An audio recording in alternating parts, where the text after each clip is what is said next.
গ্রেনিয়ার মিমি kitchen থেকে স্বাগত জানিয়ে আপনাদের সবাইকে আমি স্বাগত জানাই। আজ আমি পাঙ্গাস মাছ রান্না করব। আমরা কষ মাছ বলি, কেউ পাঙ্গাস মাছ। অনেক ধরনের এক এক দেশে এক এক মাছের নাম আছে, এক মাছে অন্য অন্য নাম।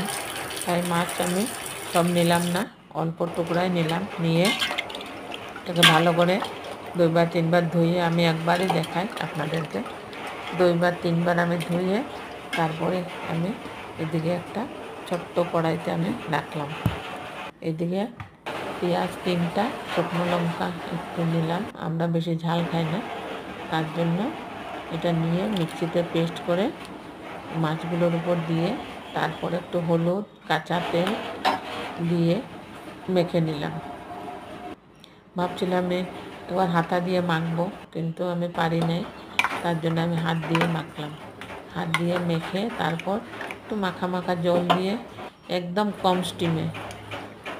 স্টিমে দিতে লাগবে, কেননা জলটা কম থাকে আর লবণটাও ঢুকবে। তাই একদম কম স্টিমে এটাকে রান্না করতে লাগবে।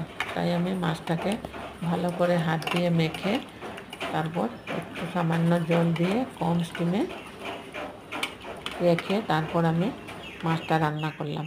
আপনারা একটু জল দিয়ে দিলাম, আপনারা দেখুন, আপনারা দেখতে থাকুন আমি কিভাবে রান্না করলাম।